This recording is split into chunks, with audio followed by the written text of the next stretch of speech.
Hello friends, please like and subscribe to the channel and enjoy the stories. Chapter 1. The Letter by the Lantern. In the heart of Montreal's historic district, cobblestones glistened from the late autumn drizzle. The streetlights cast a warm golden glow that flickered like dying embers, inviting passers-by to linger in its embrace. It was the kind of evening that whispered secrets, carried by the wind weaving through the narrow streets. Among the echoes of laughter and distant violin strings there was her, Alina, leaning against a wrought iron lantern post, clutching an envelope she had neither the courage to open nor discard. Alina wasn't from here. She was a visitor from Kiev, a graduate student navigating the unfamiliar rhythms of a bustling Canadian metropolis. She had always thought of herself as someone tethered to logic, a researcher who relied on patterns and facts. But tonight, she felt out of place in her own skin. The envelope in her hand was addressed to her in a flowing script she did not recognize. It had arrived anonymously at her dorm 3 days ago with nothing but a simple instruction. Come to place Jacques Cartier at 9 p.m. Alone. Every instinct screamed at her to dismiss it as a prank, but the subtle ache of curiosity gnawed at her resolve. And so, here she was. The square hummed with life, bustling with tourists and street performers. A mime in white face paint caught her eye, pretending to be trapped in an invisible box. Nearby, a painter dabbed at his canvas, capturing the romantic essence of the evening. Yet despite the vibrant scene, her focus remained on the envelope and the mystery it promised. At precisely 9, a voice interrupted her thoughts. Alina? Startled, she turned to face a young man about her age. He had a windswept mop of dark hair and a hesitant smile that softened his sharp features. He wore a gray overcoat and a knitted scarf, his hands tucked into his pockets as though shielding them from the chill. Yes, that's me, she replied, her voice faltering. Are you the one who sent this? He chuckled nervously. Not quite, but I was told to deliver the second part. He held out a small, neatly folded note. Alina hesitated before taking it, her fingers brushing his briefly. The note smelled faintly of cedarwood, and her pulse quickened as she unfolded it. The words were typed this time, formal and unyielding. Follow the man. Trust him. Her gaze snapped back to him, searching for signs of malice or deceit, but his expression was open, almost sheepish. I know it's strange, he admitted, but I promise I'm not here to harm you. Something about his tone disarmed her, and against her better judgment, she nodded. Lead the way, then. They walked in silence at first, their footsteps synchronizing on the wet cobblestones. She kept a safe distance, ready to bolt if necessary, but he seemed genuinely harmless, his demeanor awkward yet earnest. Eventually, her curiosity got the better of her. What's your name? Daniel, he answered without hesitation. And before you ask, no, I don't know who's behind this. I'm just as much in the dark as you are. I was handed the note an hour ago with instructions to meet you. She frowned. Why would you agree to something so strange? He hesitated, then smiled faintly. I guess I like mysteries. They turned onto a quieter street, where the noise of the crowd faded into an eerie stillness. At the end of the lane stood a modest cafe, its windows fogged with warmth and light. Daniel opened the door, gesturing for her to enter first. Inside, the air smelled of freshly brewed coffee and cinnamon. The cafe was empty except for an older woman behind the counter who gave them a knowing nod. Table by the window, the woman said simply, motioning toward a corner. Alina's heart raced as she sat down, the weight of the evening pressing on her chest. Daniel joined her, and for a moment they both stared at the table, unsure of what to say. Then, as if on cue, the woman approached with a tray holding 2 cups of steaming hot chocolate and a folded piece of parchment. Good luck, she whispered before retreating. Alina unfolded the parchment with trembling hands. This time, the message was handwritten again, but the ink was smudged, as if the writer had been rushed. The past cannot be rewritten, but the future is yours to decide. Look deeper, Alina. The answer has always been within you. Confused, she glanced at Daniel. Does this mean anything to you? He shook his head, but there was a flicker of recognition in his eyes. No, he said quickly, but maybe it's something only you can understand. Before she could respond, a sharp knock echoed through the cafe, drawing their attention to the door. A man in a dark trench coat stood outside, his face obscured by shadows. He raised a hand, pointing directly at her. Daniel's expression hardened. "Stay here," he said, his tone leaving no room for argument. He stood and moved toward the door, his movements suddenly purposeful, as if shedding his earlier awkwardness. Alina's breath hitched as she watched him step outside. The man in the trench coat handed Daniel something. A photograph, perhaps. They exchanged tense words she couldn't hear, and then, without warning, the stranger vanished into the night. Daniel returned moments later, his face pale but determined. He slid the photograph across the table, and her heart stopped when she saw it. It was a picture of her as a child, standing in a sunflower field beside a boy she did not recognize. But what struck her most was the date scrawled on the back in familiar handwriting. June 15th, 2005. Her voice trembled. "How?" Daniel didn't answer. Instead, he leaned in, his eyes locking onto hers with an intensity that sent shivers down her spine. "Alina," he said softly, "I think we've met before." Chapter 2. A Sunflower Memory. Alina stared at the photograph, her mind spinning as fragments of her childhood tried to resurface. The boy in the picture looked no older than 7, his wide smile revealing a missing tooth. He was holding her hand tightly as if afraid to let go.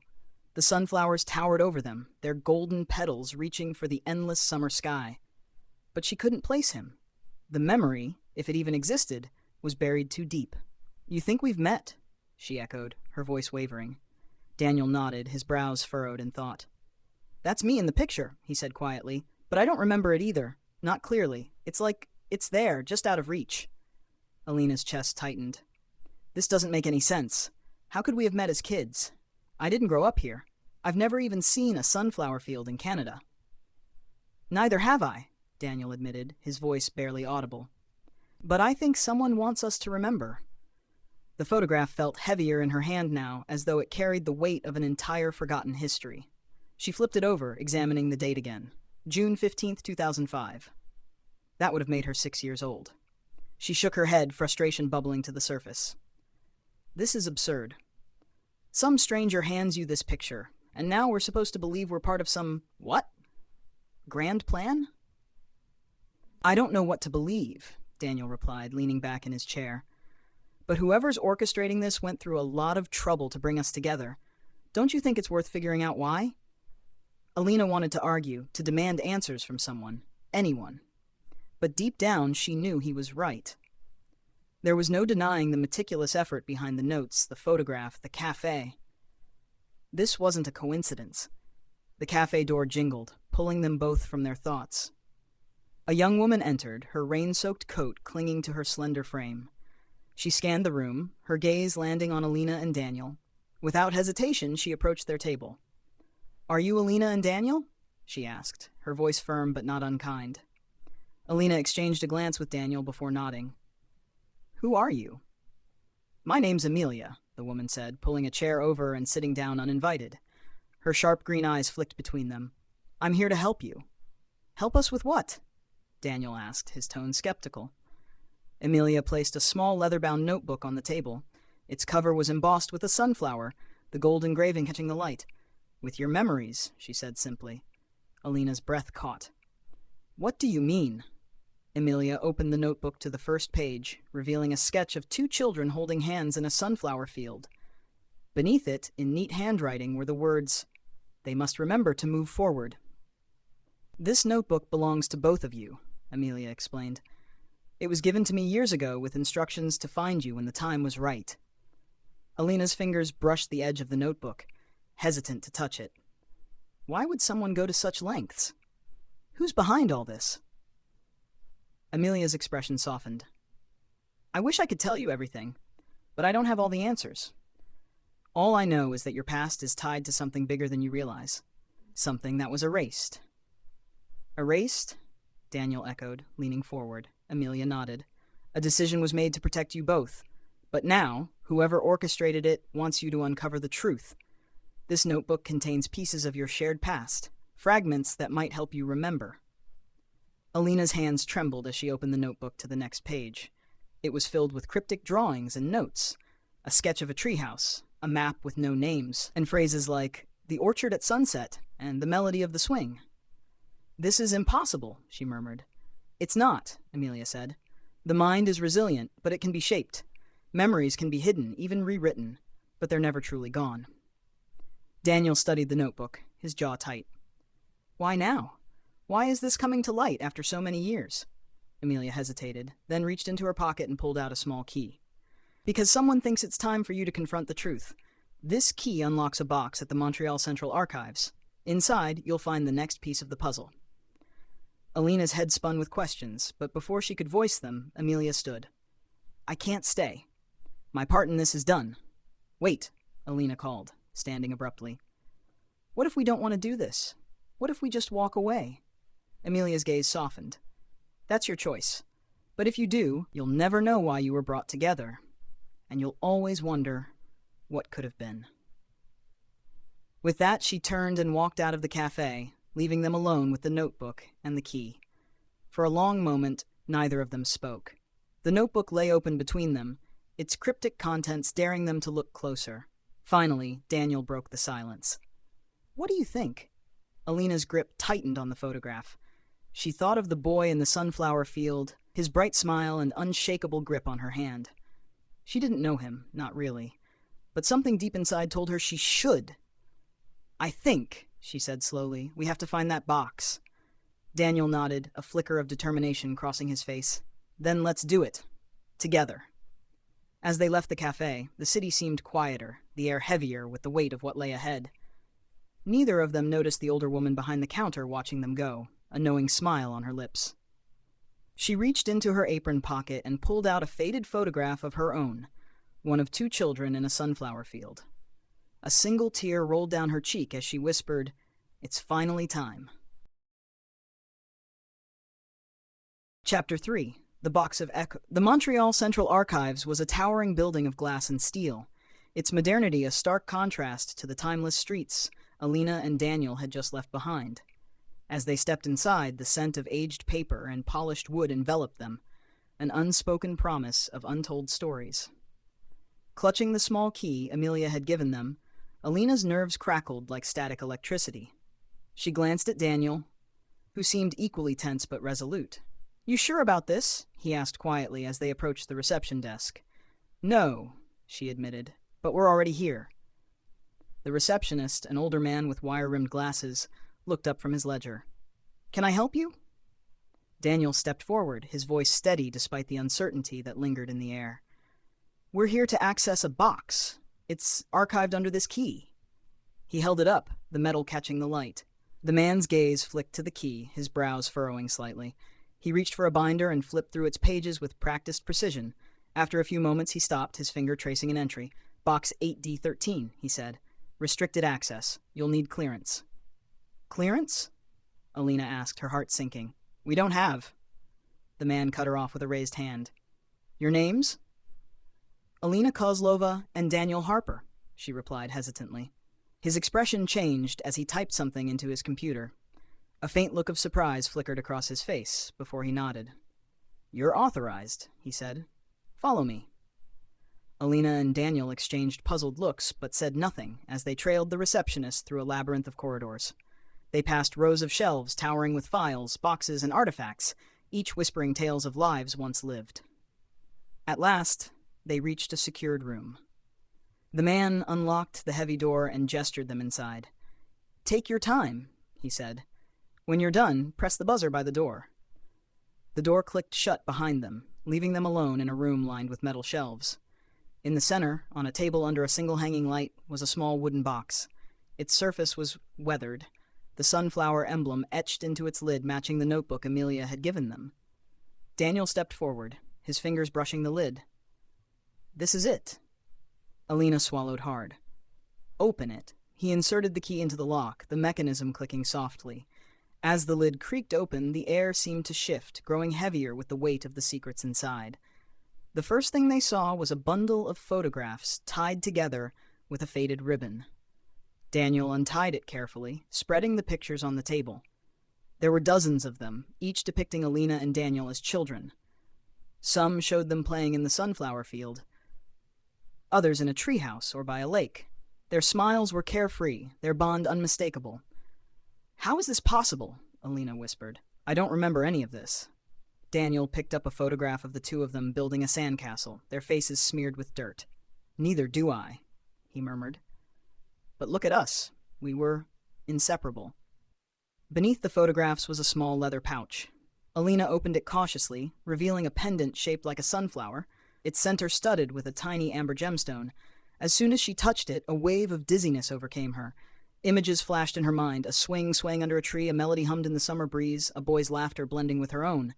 She gasped, clutching the table for support. Alina? Daniel reached out, concern etched on his face. I remembered something, she said, her voice shaking. It was us, playing under a tree. There was music, and I was happy. Daniel stared at her, then glanced at the pendant. Let me try. He held the pendant in his palm, and his breath hitched. The treehouse, he said slowly. We were building it together. You fell and scraped your knee. I carried you home. The memories were fragmented, like shards of glass pieced together into a mosaic. But they were real. Beneath the pouch lay a folded letter, the paper brittle with age. Alina unfolded it carefully, her hands trembling. The handwriting was familiar, though she couldn't place it. To Alina and Daniel, if you're reading this, the time has come for you to remember. The bond you share is more than coincidence. It's fate. You were separated for reasons I cannot explain here, but know this. The world was safer that way. Now, the world has changed, and so must you. Together, you hold the key to a truth that others would seek to destroy. Go to the sunflower field. You'll find your answers there. With love, always. A guardian from the past. The words hung in the air like a challenge, daring them to uncover the full truth. A sunflower field, Daniel said, his voice thick with emotion. Do you think it still exists? It has to, Alina replied, her determination hardening. If that's where the answers are, then that's where we're going. The weight of the letter, the photographs, and the pendant settled heavily on them as they left the archives. Outside, the city buzzed with its usual energy, oblivious to the world-altering revelations carried by two ordinary students. As they walked into the night, side by side, neither noticed the man in the trench coat watching them from across the street. His expression was unreadable, but his hands tightened around a second photograph, one that mirrored the image Alina now carried in her bag. He slipped into the shadows, muttering under his breath, "They've begun." Chapter 4. The Field of Whispers. The countryside stretched endlessly ahead of them, the hum of Montreal long behind. Alina and Daniel sat in a beat-up rental car, the sunflower pendant hanging from the rearview mirror, swaying gently with the rhythm of the road. Neither spoke much during the drive, their minds consumed by fragments of memories that felt simultaneously theirs and yet foreign. The letter's cryptic instructions had led them to a rural area 2 hours away. Their destination was unmarked on any map, but a combination of gut instinct and fleeting recollections had guided them here. A field tucked away from the world, hidden like a secret yearning to be discovered. As the car turned onto a gravel path bordered by wildflowers, Daniel slowed to a stop. Before them lay the sunflower field, golden and vibrant even under the gray December sky. Alina's breath caught. The sight stirred something deep within her. Not quite a memory, but a feeling, like an echo of happiness. "This is it," she whispered. Daniel nodded, his expression unreadable. "Let's go." They stepped out of the car, the cool air sharp against their cheeks. The field seemed to hum with life, the sunflowers swaying gently as though greeting them. A narrow dirt path wove through the flowers, leading deeper into the expanse.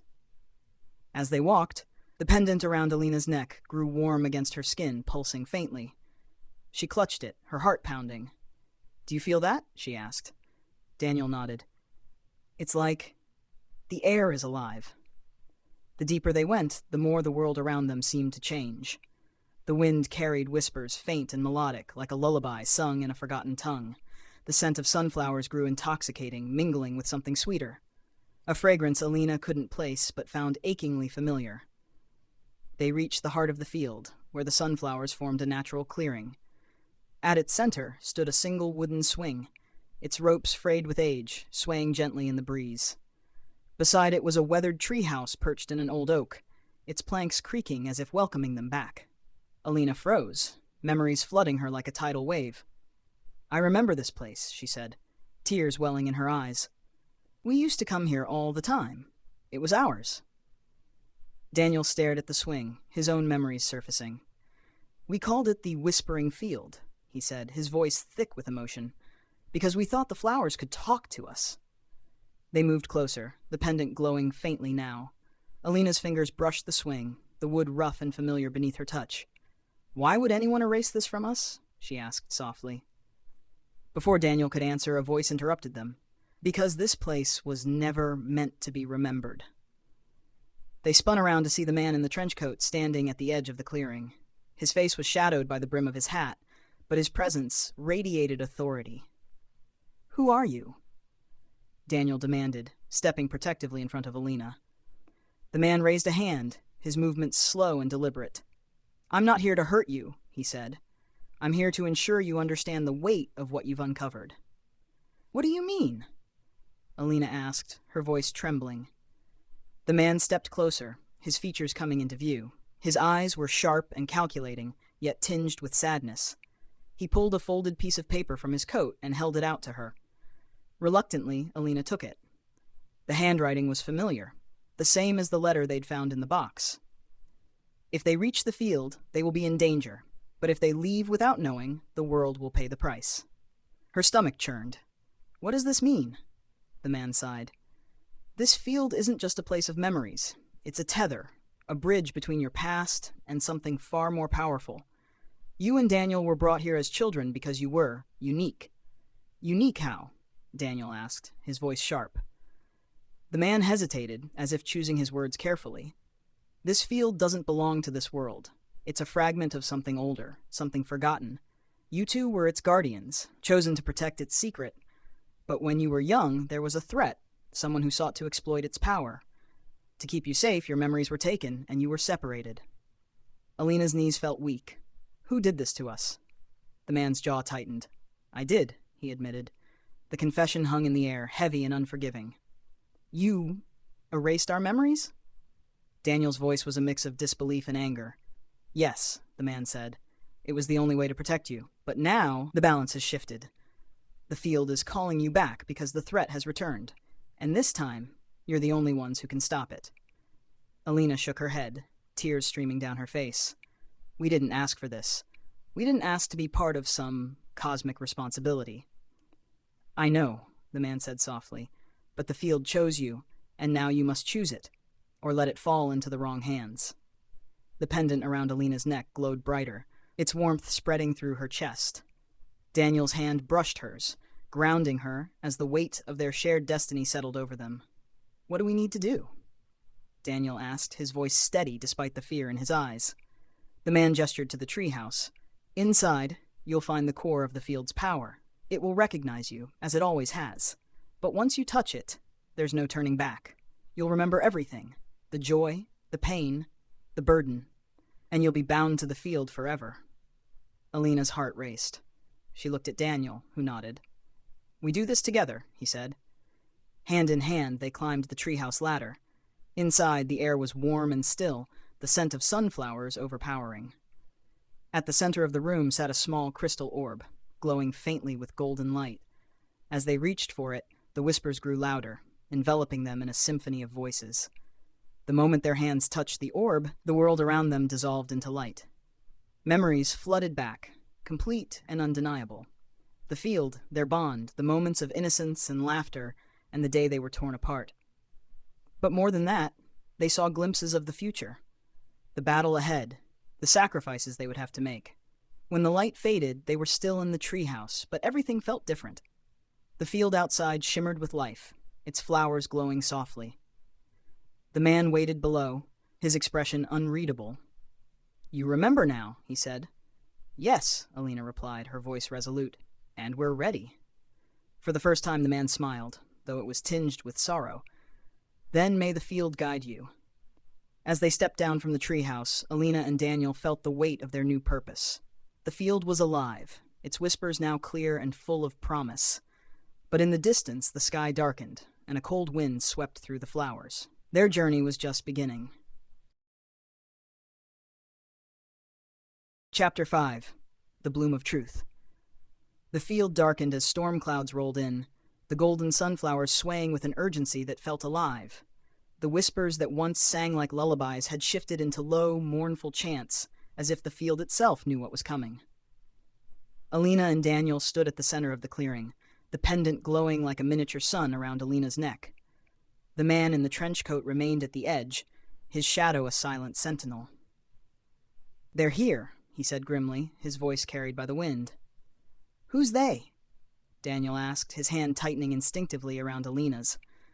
The man pointed toward the horizon, where the dark shapes of figures emerged, cutting through the wall of sunflowers. They were cloaked in black, their movements unnaturally fluid. As they approached, the sunflowers wilted in their wake, their golden petals falling like tears.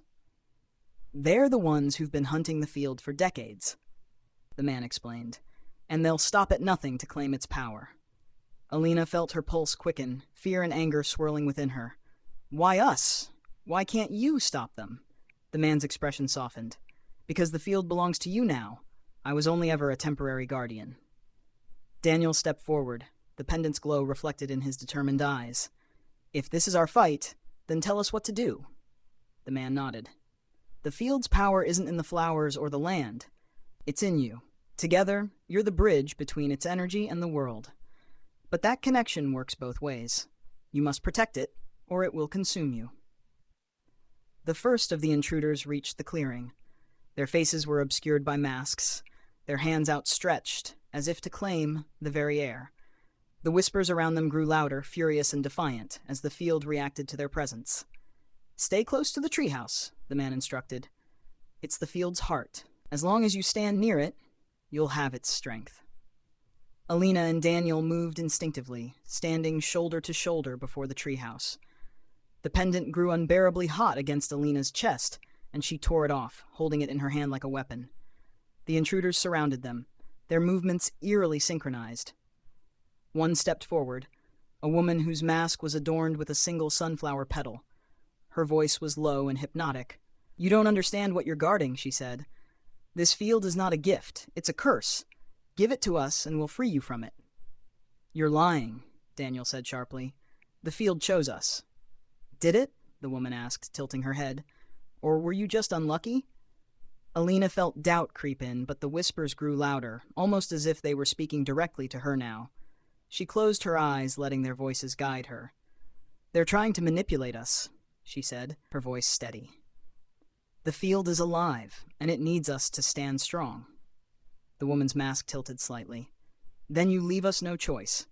She raised her hands, and the earth beneath their feet began to rumble.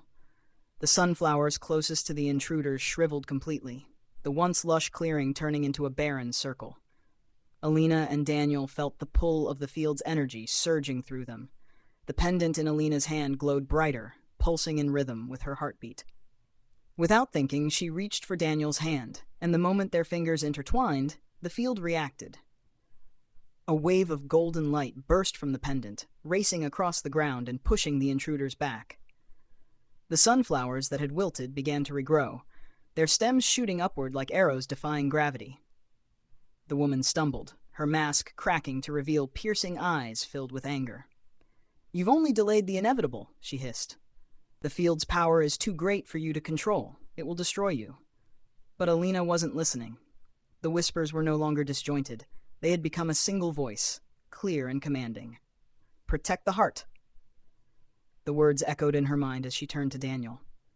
"We need to seal the field, permanently." He nodded, understanding her instinctively. Together, they climbed the treehouse once more, the pendant's light illuminating their path. Inside, the crystal orb sat in its cradle, glowing with an intensity that mirrored their determination. The field outside trembled as the intruders launched their final assault, but the man in the trench coat stood firm at the base of the treehouse, holding them at bay. "What do we do?" Daniel asked, his voice urgent. Alina held the pendant over the orb, feeling its warmth spread through her. "We let the field protect itself. We're just the bridge." As she placed the pendant into the orb, a brilliant light engulfed the treehouse. The field responded instantly, its energy surging outward in a wave of gold and green. The whispers became a triumphant song, drowning out the shouts of the intruders below. When the light faded, the field was still. The intruders were gone, their presence erased as if they had never been. The sunflowers stood taller than ever, their golden faces turned toward the sky. Alina and Daniel descended the treehouse, their hands still intertwined. The man in the trench coat met them at the base, a faint smile on his lips. "You did it," he said simply. "What happens now?" Alina asked. "The field is safe," he replied. "And so are you. Its power will remain dormant until it's needed again." "And us?" Daniel asked. The man's expression turned somber. "You've done your part. The field will no longer call to you, but it will always be a part of you." As the man turned to leave, Alina stopped him. "Wait, who are you really?" He hesitated, then gave a small bow. "Just a guardian, like you once were." With that, he disappeared into the sunflowers, leaving them alone in the clearing. The field was silent now, its whispers replaced by a profound stillness. Alina and Daniel stood together, the weight of their journey finally lifting. "I guess this is it," Daniel said softly. "Not entirely," Alina replied, a smile tugging at her lips. "We still have each other." As they walked back to the car, the sunflowers swayed gently, their golden faces glowing in the light of a new day. The field had given them its truth, and in doing so, it had set them free. Chapter 1. The Stranger in the Library. The day began like any other in the sleepy university town of Montreal. The first signs of spring crept through the heavy snowbanks that had guarded the city streets for months. For Amelia, a quiet but sharp-witted literature major, this was the season she loved most. It was the promise of change, of stories yet to unfold. She spent most of her days buried in books at the McGill Library, her sanctuary from the clamor of the outside world. The library's towering shelves of books and the soft hum of fluorescent lights made it the perfect haven for someone who thrived in silence. That Thursday morning, Amelia was perched on her usual spot near the stained glass window that depicted an old Celtic legend. With her headphones on and a steaming latte by her side, she was lost in her reading. But even in her focused state, she felt the air shift. Someone had entered the room, a presence she couldn't ignore. Looking up, she saw him, a tall figure cloaked in a dark trench coat. His tousled black hair shimmered under the library's pale light, and his sharp, angular face carried an aura of mystery. What caught her off guard were his eyes, piercing, almost otherworldly, and locked directly onto hers. He didn't seem embarrassed by being caught staring. Instead, he smirked faintly and turned away, disappearing into the maze of shelves. Amelia's heart raced, a response she couldn't quite explain. Intrigued but unwilling to break her routine, she tried to dismiss him as just another student. Yet her concentration was shattered. As the hours crawled by, she noticed him reappearing now and then, silently gliding through the aisles, as if searching for something, or someone. By mid-afternoon, Amelia decided to leave. Stuffing her books into her bag, she resolved to forget about the enigmatic stranger. But as she rounded the corner near the entrance, she nearly collided with him. "I'm sorry," she stammered, clutching her bag tightly. He chuckled softly, his voice smooth like velvet. "No need to apologize. You're Amelia, right?" She blinked, startled. "How do you know my name?" His smirk widened, but he said nothing. Instead, he extended a hand. "Liam." Hesitant but curious, she shook it. His hand was cold, but not unpleasantly so. There was an electric quality to his touch that made her fingers tingle. Before she could ask another question, he pulled out a leather-bound notebook and handed it to her. "What's this?" she asked, examining the worn cover. "A story," he said cryptically. "One I think you'll find fascinating." Amelia opened the book, her eyes scanning the first few lines. Her breath hitched.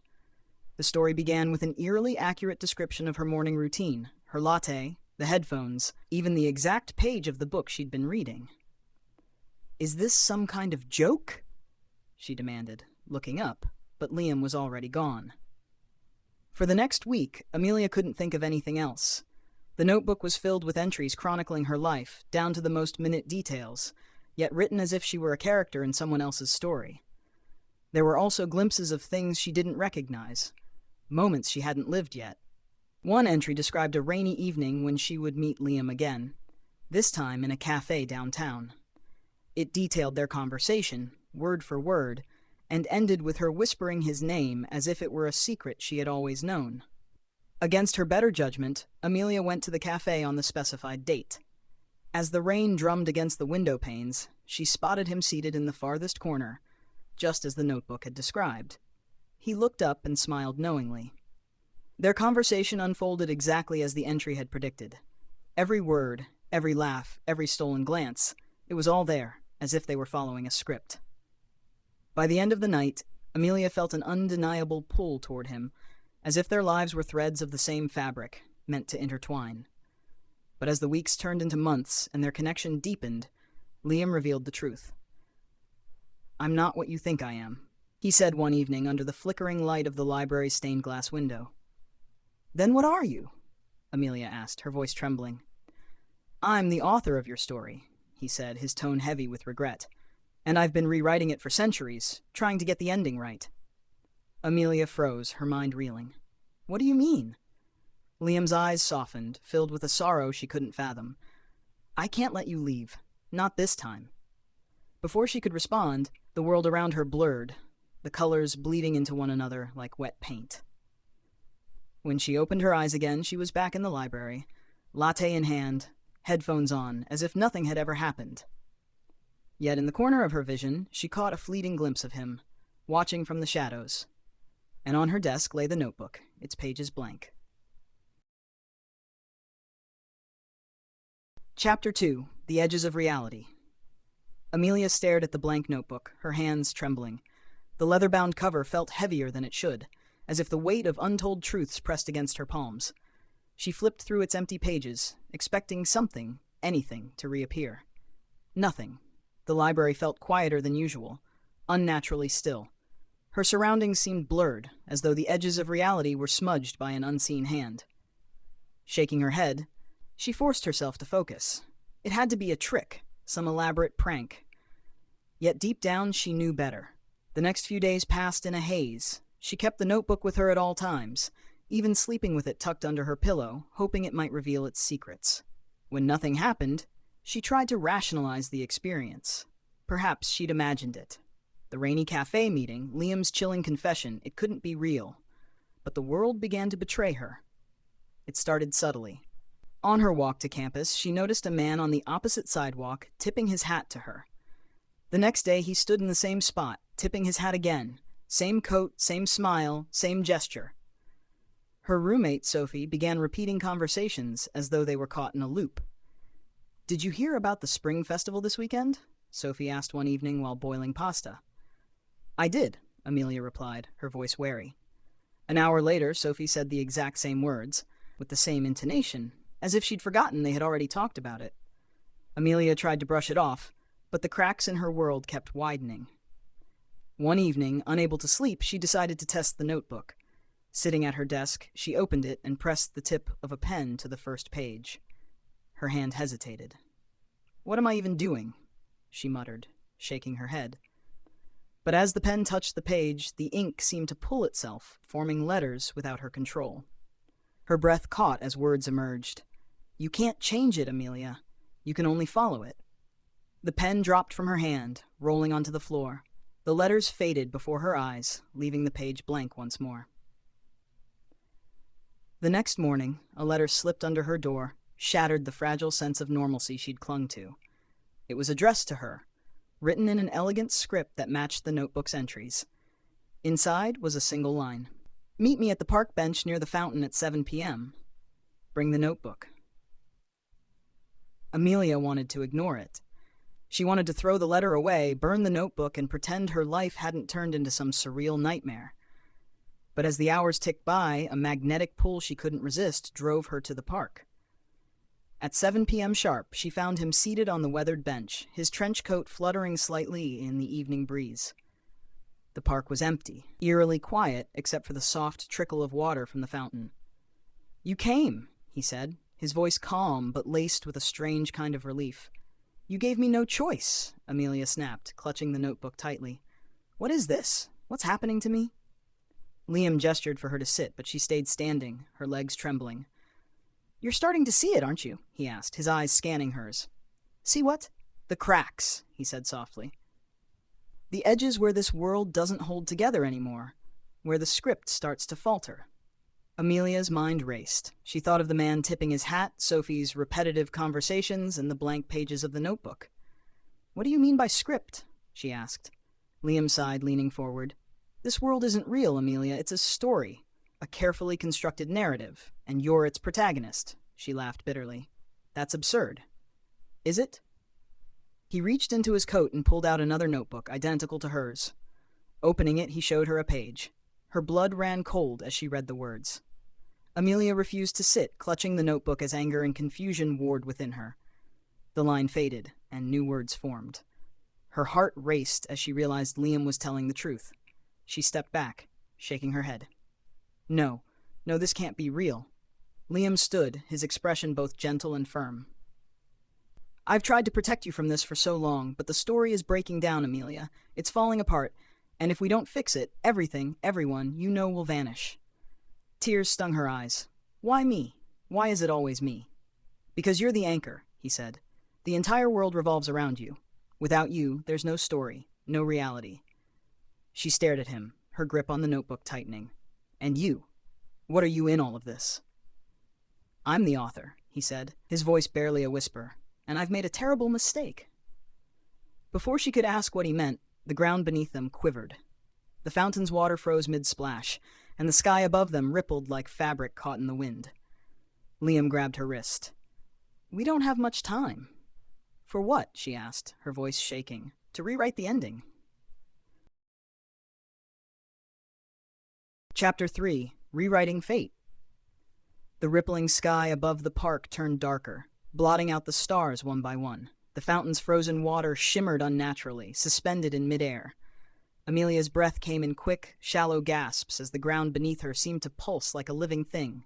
Liam's grip on her wrist tightened. "We have to move. Now." Amelia yanked her arm free. "I'm not going anywhere until you explain what's happening."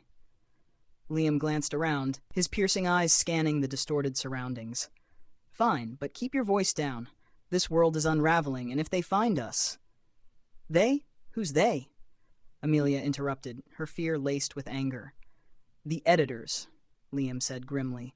"They maintain the structure of the story. They'll do whatever it takes to keep things running smoothly, even if it means erasing us."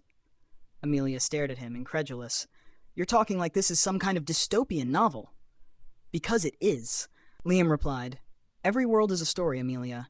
Every person, every moment, every emotion. It's all written. Most characters never realize it. They live their lives blissfully unaware. But you—" He paused, his expression softening. "You were never meant to wake up." "Wake up?" Amelia whispered. Her grip on the notebook loosened slightly. "You're the only one who can rewrite this world," Liam said, taking a step closer. "But now that you've seen the cracks, the editors know you're awake. And they'll stop at nothing to—" A deafening crack split the air, cutting him off. Amelia spun around to see a fissure opening in the park's path. Through it, she glimpsed nothingness, a swirling void of inky black. "They're here," Liam said, grabbing her arm again. This time she didn't resist. They ran through the twisting streets of Montreal, but the city was no longer the one Amelia knew. Buildings warped and stretched unnaturally, their outlines flickering like static. The street lamps buzzed and blinked, casting eerie shadows that seemed to move on their own. "Where are we going?" she shouted as they turned a corner, her lungs burning from the effort. "To the origin," Liam called over his shoulder. "The what?" "The place where this story began." They reached a familiar building, the library. But its windows were dark, and the door creaked ominously as Liam pushed it open. Inside, the shelves loomed taller than before, stretching impossibly high into the darkness above. The air smelled of dust and something metallic, like old coins. "This doesn't look like the library," Amelia said, her voice trembling. "It's not," Liam said, leading her deeper into the labyrinth of shelves. "This is the core of the story. It's where the first word was written." They stopped in front of an ancient wooden desk, its surface covered in strange carvings. Liam gestured for Amelia to place the notebook on the desk. "What am I supposed to do?" she asked, clutching the notebook tightly. "Write," Liam said. Amelia shook her head. "Write what?" "I don't even know what's happening." "You have to rewrite the ending," Liam said, his voice urgent. "If you don't, the story will collapse and everyone will be erased." Her mind raced. Why can't you do it? You're the author. Because I gave up my control, he admitted, his voice heavy with guilt. I meddled too much, tried to force things to go my way. The editors stripped me of my power. But you're the protagonist. You're the only one who can shape the story now. Amelia stared at the blank pages, her hands shaking. What if I make it worse? You won't, Liam said softly, because this is your story, Amelia. It always has been. The ground beneath them trembled again, and a low, otherworldly hum filled the air. They're coming, Liam said, his voice tight. Right, Amelia. Now. She sat at the desk, her pen hovering over the first page. Her mind was a storm of doubts and fears. What if she wrote the wrong thing? What if she doomed them all? But then she thought of her life, the little moments that mattered. The joy of discovering a new book, the comfort of her favorite coffee shop, the laughter she shared with Sophie. Those moments weren't just words on a page. They were real. With a deep breath, she began to write. The words poured out of her like a flood, each one shaping the world around her. The library brightened, its shelves returning to their normal size. The air grew warm, and the metallic scent faded. But the hum grew louder, and the ground shook violently. Amelia looked up to see shadowy figures emerging from the darkness, tall, faceless beings with glowing eyes. The editors. They've found us, Liam shouted. Keep writing. Amelia yelled back, her pen moving faster than ever. The editors advanced, their movements unnaturally fluid. One reached out, its long, claw-like fingers grazing the edge of the desk. No. Liam lunged forward, throwing himself between Amelia and the creature. Liam, she screamed, but he didn't look back. Finish it, Amelia, he shouted as the shadows engulfed him. Tears streaming down her face, she focused on the final line. Her hand trembled as she wrote the last word. The world went silent. When Amelia opened her eyes, she was back in the park. The sky was clear, the fountain flowing normally. She looked around, but Liam was nowhere to be seen. Her heart sank as she realized the notebook was gone too. Had it all been real, or just a strange dream? As she stood there, unsure of what to do, a piece of paper fluttered down from the sky. She caught it and read the single line written in Liam's handwriting. Well done, Amelia. This is your story now. Chapter 4. The Ripple of Choice. The paper fluttered in Amelia's hands, the inked words burning into her mind. This is your story now. It felt like a declaration, a weight settling over her, but also a strange sense of freedom. Her fingers gripped the note tightly as the park around her remained eerily still, the fountain's water now flowing in gentle ripples, as though nothing had ever been wrong. But everything was different. She stood there, holding the note, the weight of her newfound control pressing on her chest. The world felt too quiet, too perfect, almost like a painting that had been smoothed over to perfection. The park, the trees, the birds singing, everything seemed too staged. Was this her doing? Had she really written the world back into place? Or had she created something even more fragile, something that could slip through her fingers at any moment? The note fluttered in the breeze, and Amelia's mind spiraled. She needed to find answers. There was no way this piece could be real, not without consequences. She walked back to her apartment, each step feeling heavier than the last. Her thoughts raced. Had she made the right choice? Was she even capable of understanding what it meant to rewrite an entire world? She had written it. Her story. But was it enough? When she stepped into the lobby of her building, she was greeted by Sophie, who smiled at her with a warmth that felt almost too perfect. Hey, how was your day? Sophie asked casually, her voice light. But there was something in the way she said it that made Amelia pause. Normal, Amelia answered, forcing a smile. Just the usual. Sophie's eyes widened for a moment as if registering something different before the moment passed. Well, I'm glad you're back. I missed you. The words seemed so genuine, so warm. But the feeling in Amelia's chest twisted. Sophie had always been a good friend, but now there was something off about her. Like she was a reflection of someone, a character from a page, an entity following a script she no longer fully controlled. Yeah, Amelia said, trying to shake off the unease. I missed you too. But the nagging doubt wouldn't leave. Was Sophie real? Or was she just another part of the story Amelia had written, an echo of the world she had crafted? The next few days passed in a blur. Amelia tried to keep busy, burying herself in her work and trying to maintain the illusion of normality. Yet the world felt like it was fading at the edges, like the colors were slowly draining away. Every time she looked at Sophie, she saw a slight flicker, a shadow behind her eyes that suggested she wasn't fully present. Amelia couldn't ignore it any longer. She needed answers. She sat down with the notebook again, staring at its pages. The writing had stopped, as though it, too, had been satisfied with the ending. But it wasn't enough. She could feel it. The world, while seemingly restored, was too pristine, too controlled. The spontaneity was gone. The imperfections, the quirks of life were missing. It felt like a world on pause. Liam's words echoed in her mind. "You're the only one who can shape the story now." With a deep breath, Amelia opened the notebook once more, gripping the pen like it was the only thing keeping her grounded. She began to write, unsure of what would come next, but knowing she had to do something. As the ink flowed from the pen, the world around her began to shift again. The faint hum returned, like a distant storm threatening to break. She wrote faster, trying to catch up with the wave of change she had just unleashed. The room around her warped, the walls stretching and folding like fabric, and suddenly she was no longer in her apartment but standing in the middle of the university campus. Students walked by, but none of them looked at her. Their faces were blurred, their movements stiff and unnatural. This is wrong, Amelia thought. She could feel it in her bones. This was not how it was supposed to be. The notebook in her hand glowed faintly, the pages flipping on their own. The words she had written echoed back at her. "You can't change it, Amelia. You can only follow it." She stopped in the middle of the campus, her eyes searching the world around her. The campus looked familiar, but it wasn't right. It was a reflection of the world she had left behind. A world she had written for the story, but it wasn't hers anymore. "I need to fix this," she whispered to herself, her voice shaky. But as she spoke, the ground trembled beneath her. She looked down to see cracks beginning to form in the pavement, spreading out like veins of light.